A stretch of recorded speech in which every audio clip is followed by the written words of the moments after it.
I only wanted to fix my porch.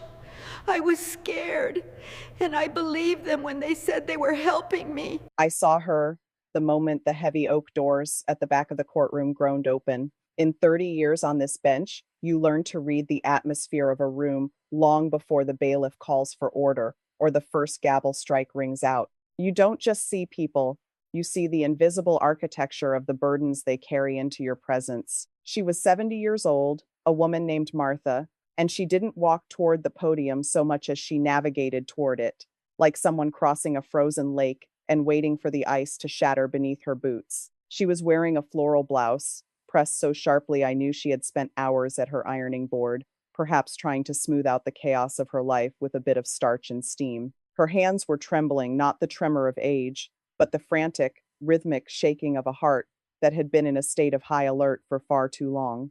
She held a manila folder against her chest like it was a shield, or perhaps a piece of wreckage she was clinging to in a storm. Behind this robe, I have learned that the eyes tell the story the legal documents are designed to hide.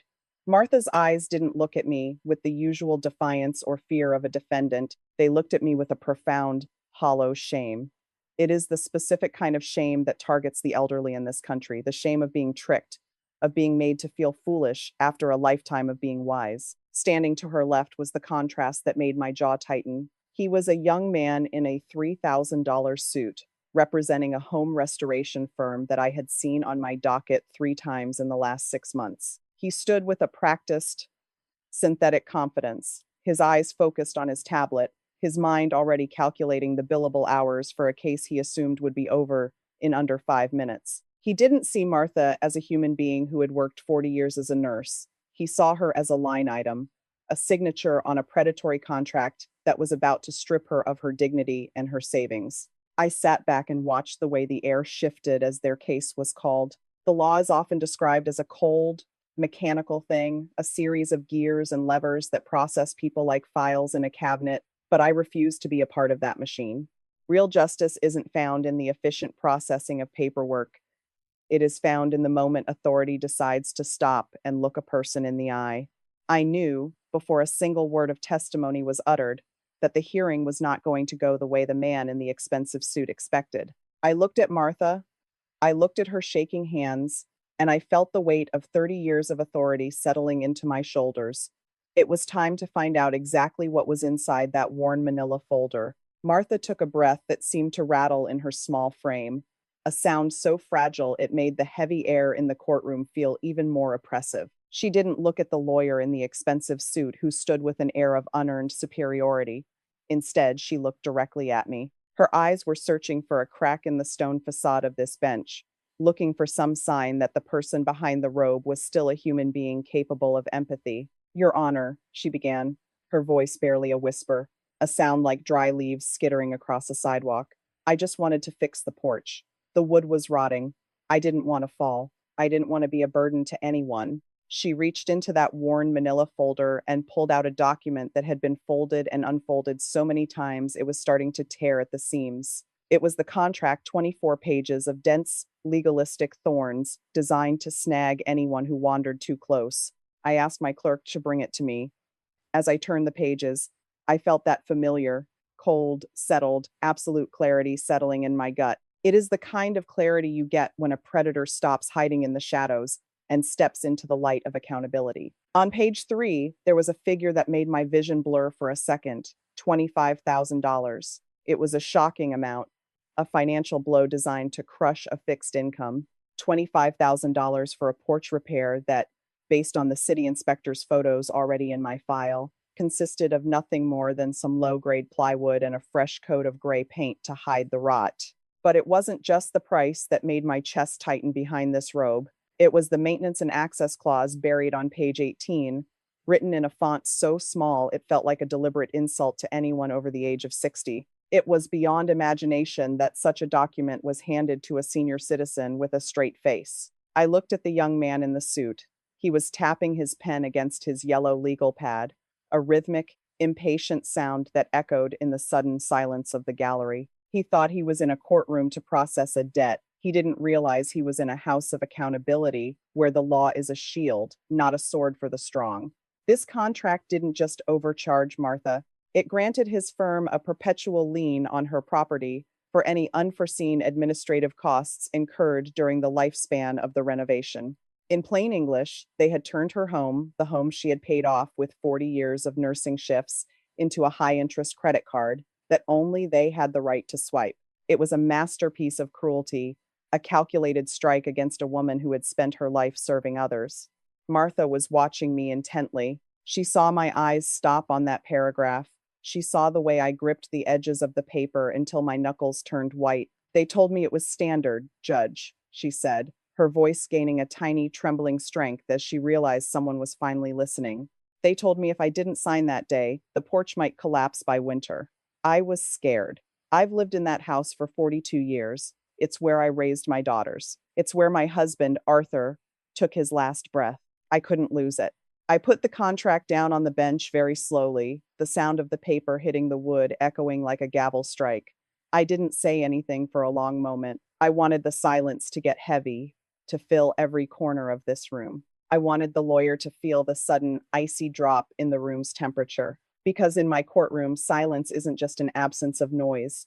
It's the gathering of a storm of justice that is about to break. The young lawyer for the restoration firm finally stopped tapping his pen. He straightened his tie, cleared his throat, and adopted that specific tone of voice I have come to loathe over 3 decades, a tone of synthetic concern wrapped in cold, calculated arrogance. "Your Honor," he began, his voice smooth and devoid of any real weight. "While we certainly empathize with Mrs. Weaver's situation, the law is quite clear. This is a standard arm's length transaction." She reviewed the contract, she signed the contract, and our firm performed the work as specified. A deal is a deal, and the court's role is to enforce the agreement, not to rewrite it because of buyer's remorse. I looked at him. I didn't blink. I didn't look down at my notes. I simply let his words hang in the air like a bad smell. He was leaning on the bench, trying to project a sense of freedom of contract as if that principle was a license to hunt the vulnerable. In his mind, he was performing authority. But in this room, authority isn't something you perform, it's something you earn through the pursuit of truth. "Counselor," I said, and the word felt like a winter wind cutting through the room. "I am less interested in the ink on the page right now and far more interested in the rot at the heart of this deal. You say your firm performed the work. I have photos here of gray paint slapped over crumbling timber. I have a 70-year-old woman who worked 40 years as a nurse, now facing a lien on the only home she has ever known for administrative fees that cost more than her car." The lawyer didn't flinch. He just shrugged, a small, dismissive gesture that told me everything I needed to know about the company he represented. "Developmental costs, Your Honor. Legal overhead. It's all in the fine print." That was the moment I turned to my clerk. I didn't need to see the file to know what was coming. I had felt this pattern before, a rhythmic predation that moves through our neighborhoods like a ghost. I asked my clerk to pull the litigation history for this specific firm under all its various shell company names over the last 24 months. While we waited, the silence in the courtroom changed. It wasn't the quiet of a routine hearing anymore. It was the heavy, pressurized quiet of an investigation. Martha was still standing there, her knuckles white as she gripped the podium, watching the clerk's fingers fly across the keyboard. She was waiting to see if the system would process her as a victim or as a line item. I looked at her, and then I looked at the lawyer, who was suddenly very interested in the lint on his sleeve. He thought he was here for a simple breach of contract case. He didn't realize he had just walked into a room where the door was finally being locked behind him. My clerk handed me a single sheet of paper. I scanned it, and what I saw there didn't just confirm my suspicions, it made the blood in my veins turn to ice. This wasn't a business, it was a machine for delivering manufactured misery. I looked down at the sheet of paper my clerk had placed on the bench. It wasn't just a list of case numbers and filing dates. It was a map of human suffering, a cold, printed record of a shark circling a very specific set of waters, 7 times. 7 times in the last 24 months, this same group of individuals hiding behind 4 different shell company names had stood in this very building. And in every single instance, the script was identical. They didn't target the high-rise developers or the savvy real estate moguls who have teams of lawyers on retainer. No, they looked for the Marthas of the world. They looked for the people who had spent their lives building something honest and who were now, in the sunset of their lives, being treated as a harvest. I felt a heat rising beneath this robe, a familiar fire that comes when you realize the system you serve is being used as a weapon against the very people it was built to protect. I looked at the young lawyer. He was still standing there, leaning one elbow on the mahogany podium, looking at his watch as if he had a lunch date more important than the woman whose life he was trying to dismantle. Counselor, I said, and this time I didn't bother to keep the edge out of my voice. I'm looking at a pattern here. Your firm seems to have a very specific business model. You find seniors living on fixed incomes. You offer them urgent repairs for inflated prices. And then you use a 24-page contract to place a lien on their homes the moment they question the quality of your work. Is that an accurate summary of your administrative process? He straightened up then. The casual arrogance flickered for a fraction of a second, replaced by a defensive, rehearsed stiffness. Your Honor, the history of other cases is irrelevant to the facts of this specific agreement. Mrs. Weaver signed a binding document. She received the benefit of the work. If she felt the price was too high, she should have sought counsel before signing. We are simply asking for the balance owed, plus the legal fees she agreed to cover in the event of a dispute. He said it so smoothly, as if he were talking about a lease on a copier machine rather than a woman's sanctuary. I looked at Martha. She was staring at the lawyer, her mouth slightly open, a look of pure, unadulterated shock on her face. She couldn't believe that someone could stand in a house of justice and speak about her life as if it were nothing more than a series of clauses and subparagraphs. He told me he was my friend, Judge, she whispered, her voice cracking. The man who came to my house. He brought me cookies. He sat in my kitchen and told me he reminded him of his own grandmother. He said he'd take care of everything so I wouldn't have to worry. That was the death point, the emotional kill shot. They didn't just use legal jargon, they used loneliness. They used the hollow space left behind by her husband and the distance of her children to build a bridge of false trust. I looked back at the lawyer, and I saw him for exactly what he was, the cleanup crew for a predator. He was the one who came in to collect the spoils after the friend with the cookies had done the dirty work. I didn't just want to dismiss this case. I wanted to break the machine. I leaned forward. My shadow fell over the bench. We are going to do something a little different today, counselor. We are going to step beyond the fine print and take a very long look at the big picture. I leaned forward, the weight of the bench feeling like a physical force in the room. I looked at the young lawyer, whose confidence was finally beginning to fray at the edges, like a cheap suit caught in a briar patch. You talk about binding documents and legal overhead. Counselor, I said, my voice dropping to a register that made the court reporter pause for a split second. But let's talk about what isn't in your fine print. Let's talk about the intent. In this courtroom, the law is not a blind machine that chews up the vulnerable and spits out a profit for the clever. It is a living, breathing shield. I turned my attention back to Martha. She was still trembling, but there was a flicker of something new in her eyes, a tiny spark of hope that the person sitting behind this high wooden desk actually saw her. Martha, I said, softening my tone, but keeping it steady, I want you to tell me about the day you signed this, not the legal part. I want to know about the feeling in your kitchen. I want to know what they promised you that isn't written in this ink. She swallowed hard, her hand fluttering to the base of her throat.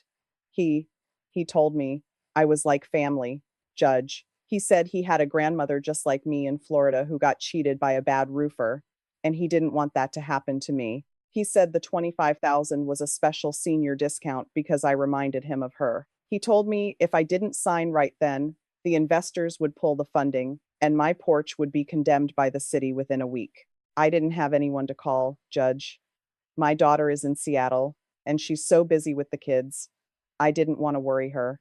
I thought I was being smart. I thought I was protecting my home. As she spoke, I watched the lawyer. He was looking at his shoes now. He knew exactly what she was describing. It's called affinity fraud, the art of using fake commonality to bypass a person's natural defenses. They didn't just sell her a porch.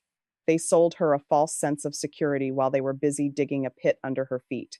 Counselor, I said, snapping my eyes back to him, your client didn't just perform substandard work. They weaponized this woman's loneliness. They used a fake story about a grandmother to coerce a 70-year-old widow into a contract that essentially hands over the deed to her house for the price of a coat of paint. You call that a deal. I call it a moral bankruptcy disguised as a transaction. And here is where your day gets very, very complicated. I am not just ruling on this lien. I am looking at the systemic fraud that allowed this lien to exist in the first place. I'm going to ask you one question, and I want you to think very carefully before you answer. Who is the actual owner of Restoration Solutions LLC? Because my records show that name changed 3 times since Martha signed that paper. Who is hiding behind the curtain? The silence that followed was absolute. The air in the room felt thick, like the moments just before a lightning strike. The lawyer opened his mouth to give a scripted response, but I held up a hand. Don't, I warned. If you give me a procedural runaround now, you're going to find out exactly how much noise I can make when the system I love is being insulted. The young lawyer didn't answer my question about the shell company owners. He couldn't. Or rather, his instructions were likely to remain silent until the complexity of the corporate structure could be used as a smokescreen. He looked at the ceiling, he looked at his nails, he looked everywhere but at the woman he was trying to rob. I didn't wait for him to find his voice. I have spent too many years waiting for men in expensive suits to find their conscience, and I've learned that it's a fruit that rarely ripens in a courtroom. I turned away from him and looked at my clerk. I want you to place a call, I said, my voice projecting to the back of the room so every person sitting in those wooden pews could hear it. I want the chief inspector of the city building department on the line, and I want a representative from the state's consumer protection division to join us. If this firm is operating under multiple names to evade history, we are going to merge those histories right here, in public, on the record. The lawyer finally snapped to attention. Your Honor, that is far beyond the scope of this hearing. This is a simple civil matter regarding a signed agreement. It stopped being a simple civil matter the moment you walked into this room and asked me to be an accomplice to a fraud.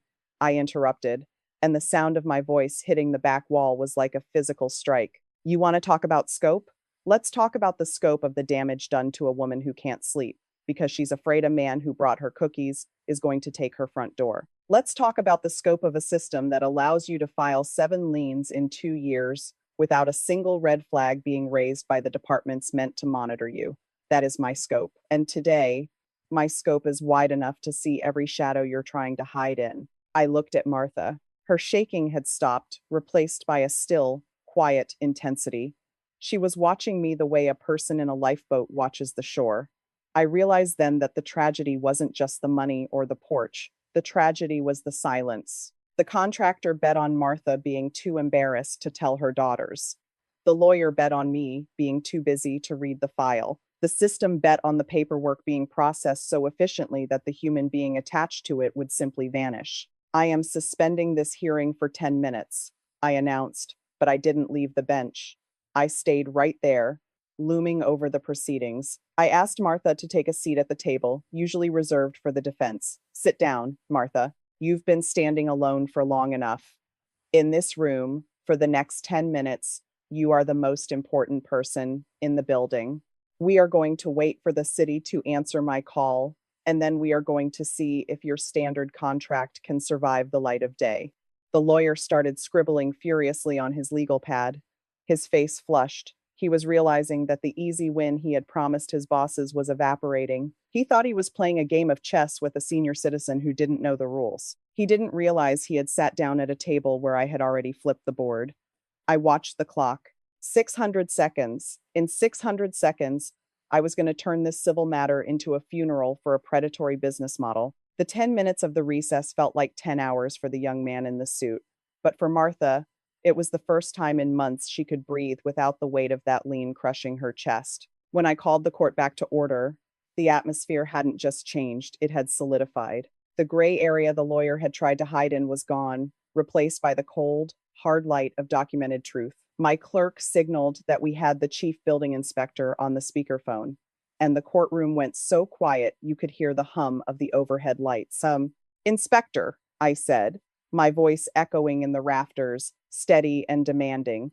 I'm looking at photos of a porch renovation at Mrs. Weaver's address, performed by a firm called Restoration Solutions. Can you confirm for this court if any permits were pulled for this structural work? The voice that came through the speakers was flat, professional, and utterly devastating to the predatory narrative. None, Your Honor. No permits were filed, no inspections were requested. Furthermore, we sent a field team to do a drive-by during your recess. The work performed is not only substandard, it is a structural safety hazard. The support beams have been notched incorrectly, and the repairs have actually compromised the foundation of the steps. We would have red tagged this site within 48 hours of a proper inspection. I looked at the lawyer. He was pale now, the synthetic confidence replaced by a desperate, cornered animal look. But I wasn't done. The representative from the state's Consumer Protection Division was next. She revealed on the record that Restoration Solutions LLC was merely a shell, tied back to a parent company currently under a statewide injunction for similar predatory practices in 3 other counties. They weren't builders, they were litigators who used hammers as props. So, counselor, I leaned over the bench, my voice a low, dangerous rumble that seemed to vibrate the very wood of the podium. Not only did your client use a fraudulent contract and emotional coercion, but they performed illegal, unpermitted, and dangerous work that has actually lowered the value of Martha's home. You stood here, in this house of justice, and told me that a deal is a deal. You asked me to use the power of this bench to enforce a debt born of a crime. You asked me to help you take a widow's home because she was reminded of a grandmother who didn't exist. The lawyer tried one last time, his voice cracking.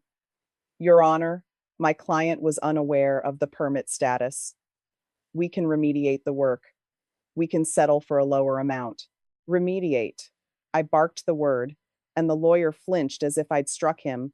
You don't remediate a predator's heart with more plywood and a discount. You stop the machine. You think this robe is just a piece of black fabric?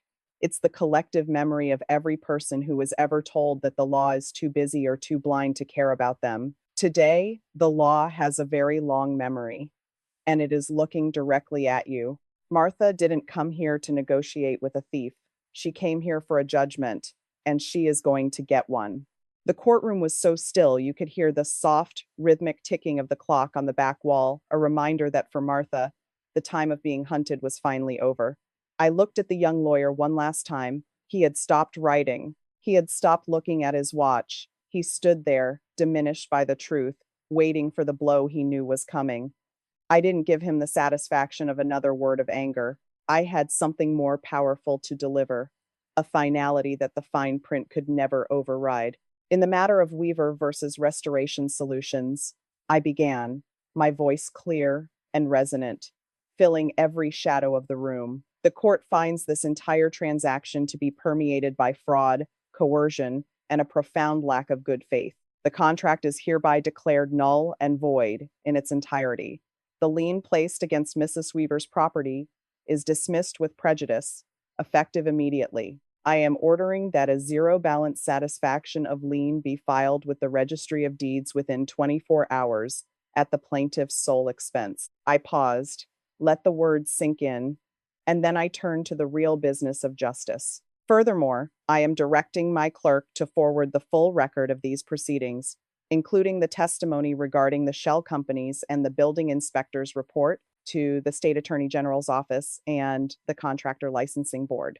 We are going to ensure that the cookie-bringing friends of this firm find a much less hospitable environment for their future business. I picked up the gavel. It's just a piece of wood, but in that moment, it felt like the weight of every honest person who ever felt cheated. I struck the bench, a single sharp crack that echoed like a door closing on a dark chapter. Case dismissed. The lawyer scurried out of the room like a ghost, retreating from the light, but I didn't watch him go. I stood up, moved from behind the bench, and walked down the steps to where Martha was still sitting. She looked up at me, her face wet with tears, but they weren't the tears of shame I had seen earlier. They were the tears of a woman who had finally been allowed to set down a weight she should never have been asked to carry. Martha, I said, stepping closer and extending my hand. She took it, her grip small but surprisingly firm. Thank you for coming today. It takes an incredible amount of courage to walk through those doors alone when you feel like the world is against you. You didn't just save your house today, you reminded everyone in this room why these walls were built in the first place. She looked at her folder, the worn manila shield, and then back at me. I thought I was just a number, Judge, she whispered. You were never a number, Martha, I replied. You were the reason I put this robe on this morning. I watched her walk out of the courtroom, her shoulders squared, her chin level, a 70-year-old nurse who was once again the master of her own home. I went back to my chambers and sat in the quiet for a moment. People often ask me what the law is. They think it's the books or the statutes. But as I sat there, I knew the truth. The law is what happened in that room. It's the moment a person walks in alone and realizes they don't have to leave that way. The door is open. It's always open. You just have to be brave enough to knock.